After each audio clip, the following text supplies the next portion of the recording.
Hello, hi everyone. Hopefully I'll try to get this a little fast so we can get to lunch. But my name is Lauren Webb. I am the Chief Advocacy and Outreach Officer for the Les Turner ALS Foundation. And I've worked in neuromuscular disease for over 25 years. And I'm so delighted to talk with you today about our genetic counseling and testing educational resources that came out as a result of some of the genetic summit that many of you were on the Zoom screens with us talking about that today. A few of our disclosures are My ALS decision tools are supported by a number of different funders, and we're very grateful to them because without them, these tools would not have been possible.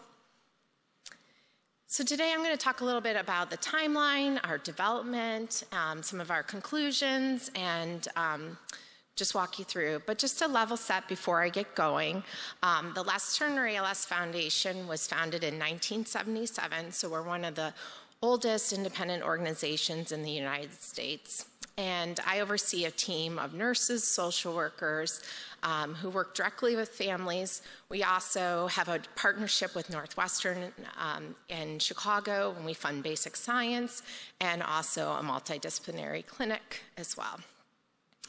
So, I used to work for a reference laboratory, and in the early 2000s, we only had one gene on our requisition, just SOD1. And so we've seen an explosion of genes. We have more than 40 identified genes in the ALS space, and I know there's a lot more that are currently being evaluated. And the importance and the value of being in this room together can't be understated. And so having the genetic symposium, or the genetic summit hosted by the Alliance, was a really wonderful way to be in the room with the leading researchers and local organizations to better understand what the genetics landscape looked like and what were some of the opportunities. So, we identified 14 different, I meant to look this up. I'm giving somebody else's talk. We identified 14 different projects to be involved in varying degrees, but one of them was development of educational materials. And the Alliance has done a really nice job of putting together some of their genetics education materials, and we're learning from other organizations what they are working on as well. And so, the other things that happened in the landscape in 2022, particularly in the United States, we had the NIH strategic priorities, and genetics really rose to the top, including families at risk of genetics. And so there was a lot more conversation going on. And so we were trying to figure out what can we do as the Les Turner ALS Foundation to help support, where can we help? And so we worked in partnership with some genetic counselors. And during this time period in 2023, in the US, they released these evidence-based consensus guidelines that says all people living with ALS should be offered genetic testing. That's a big sea change for our community, and that was a shift. And so we really focused on developing decision tools to help people make informed choices, because we know and we've heard from the community that some people have genetic testing done and they're not aware of the implications. And so we really wanted to make sure that people were aware. And of course, tofersen was approved by the FDA in 2023. And another really significant timeline for us was as we were working on another decision tool for families impacted by ALS and other neurological diseases, we looked to the Miami frameworks, which we knew was being published at the time that we were developing. And so we kept talking to the leading experts, saying, what kind of guidance are you giving for monitoring? What does that look like? If we were to develop a guide, how does that fit into people's everyday lives? And how does that impact their family?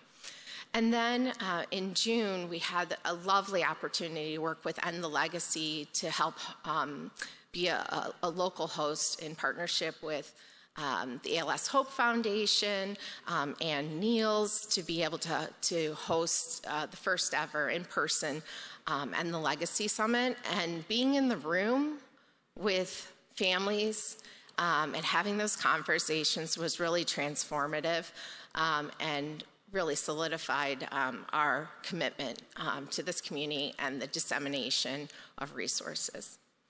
So again, you know, the surveys, as part of the going back to the genetic summit, there were the priorities that were clearly identified, and so the actionable items. And so we thought, how can the Les Turner ALS Foundation help? And we decided that we wanted to do this approach.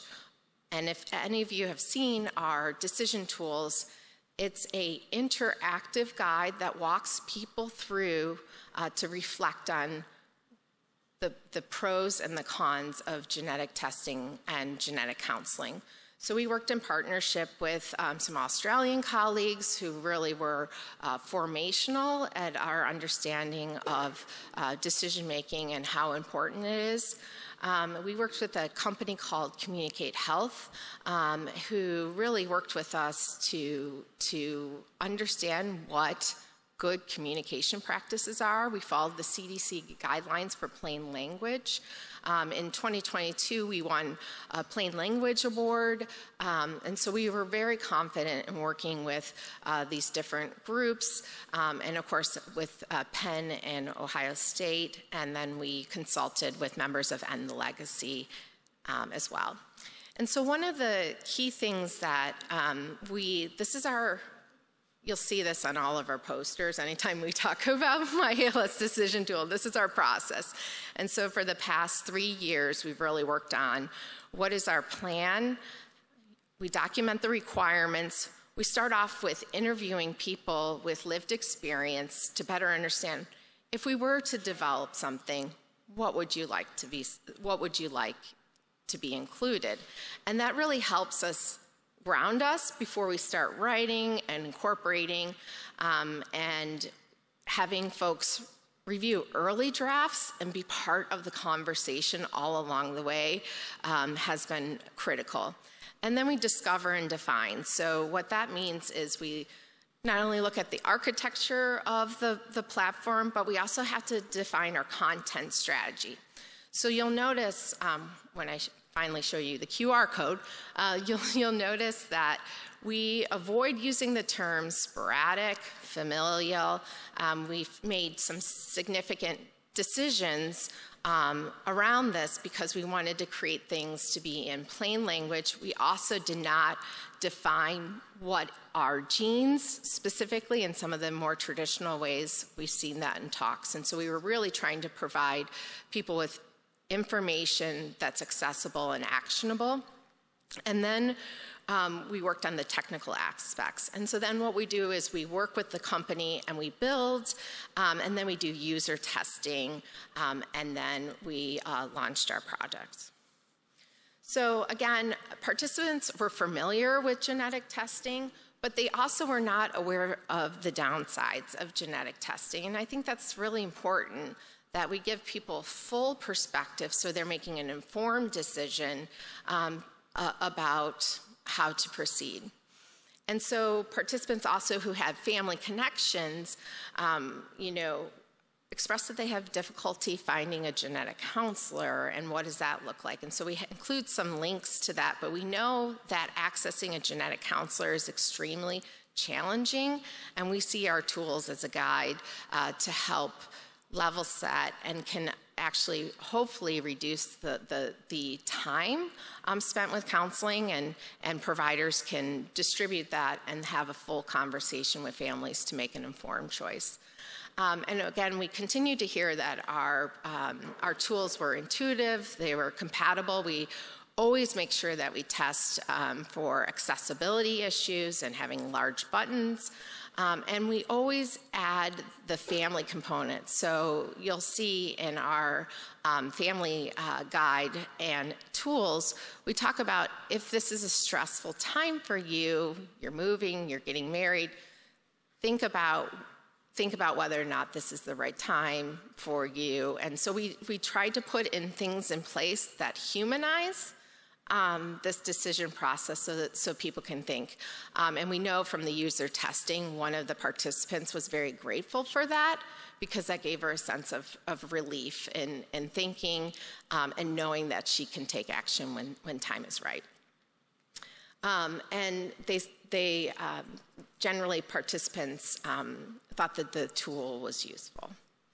So this is kind of our results, and I didn't include some of the analysis. We worked with a web developer to better understand our interactions, and I'm literally taking a crash course in marketing right now to be able to identify and understand all of those different data points. And so our sessions continue to grow.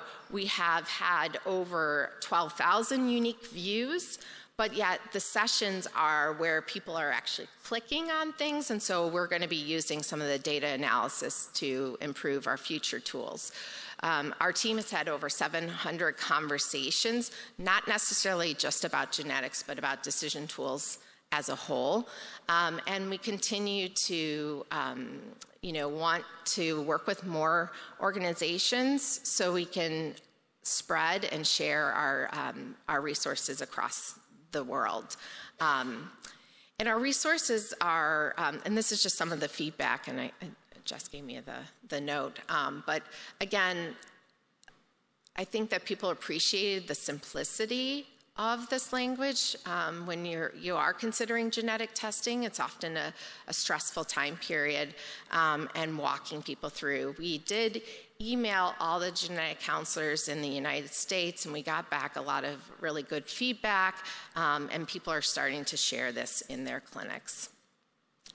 So again, I'm so happy to be in this room with all of you. I think meetings like this can help spur innovation. We can think about how our own organizations are unique and how we can help facilitate these different opportunities together. You know, I love that End the Legacy has a deeper dive to go into more specifics, but we really see our tools as an entry point for the conversation for families. And we also know from other literature that shared decision tools also help with addressing health inequities, and we know that's a big issue, particularly in genetics, and so we really want to use this as a tool to help. And one of our future projects that we're working on with Ohio State and Penn, they're going to assess the utility of the tool through a pre and post outcome measure. And then lastly, it's not on the slide, but most recently, because our tools and our guides were developed in such an accessible way, we were asked by the Illinois Public Health Association to train some community health workers in February of next year. So I'll leave this here for you to scan. All of our resources are available at the Les Turner ALS Foundation. Again, our guides are available in Spanish as well. And I just wanted to thank Lainey, Ashley, and Jennifer, and Anne Marie, and Lisa, and Ann Hogden, especially for being the inspiration behind our work.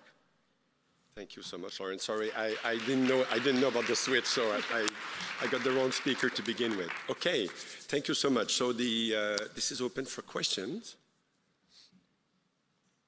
So I have the spotlights in, and I don't see in the room very well. Is there any questions? Oh, over there, please.